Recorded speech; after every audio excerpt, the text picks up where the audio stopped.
Bangla cooking চ্যানেলে সবাইকে স্বাগতম।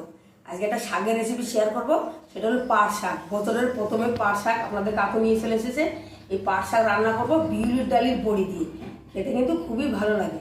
এই ফ্রেশ পাট শাক, এই কচি পাট শাক কিন্তু খেতে বেশ ভালো লাগে। তা আসুন এখন পাট শাকগুলো প্রথমে কেটে কুটে পরিষ্কার করে নিই। এই দেখুন, পাট শাক ছাড়ানো কিন্তু খুবই সহজ। এই যে এইভাবে পরিষ্কার করে প্রথমে রাখবো, তারপরে কুচাবো।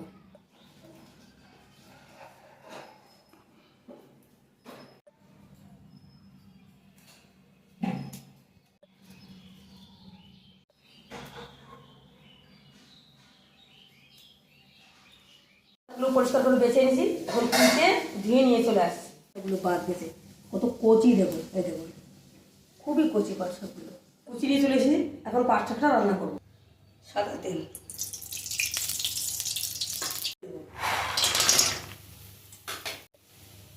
সামান্য লবণ, সামান্য হলুদ গুঁড়ো, এগুলো লাল লাল করে ভেজে নিই। ভাজা হয়ে গেছে, নামিয়ে নেব।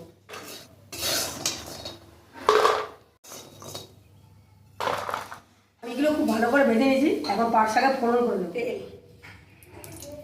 ফোড়নে নিয়েছি, পাঁচ ফোড়ন, শুকনো লঙ্কা,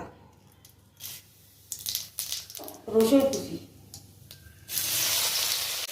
রসুনটা খুব লাল লাল করে ভেজে নেব। তেলের মধ্যে হলুদ গুঁড়ো দিয়ে দিচ্ছি। তেলের মধ্যে হলুদ দেওয়ার একটাই কারণ, পাট শাক লেল লেলে হয়, শাকের মধ্যে হলুদ দিলে হলুদটা কিন্তু দলা পড়ে যায়, তার জন্য তেলের মধ্যে হলুদটা আমি দিলাম।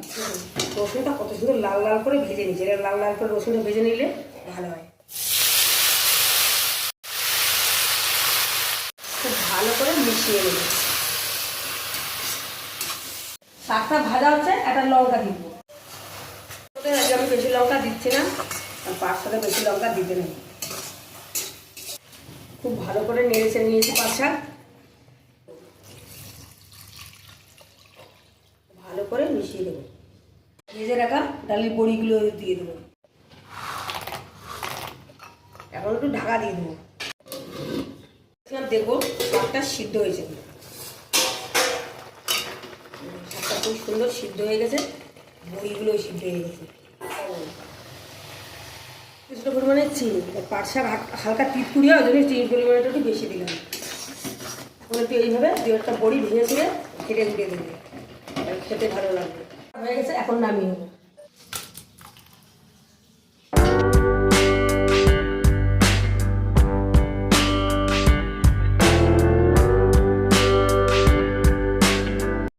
কিন্তু অনেকে অনেক রকম ভাবে রান্না করে খায়। আজকে আমি বানালাম বিউলির ডালি বড়ি দিয়ে, খেতে কিন্তু খুবই ভালো লাগে।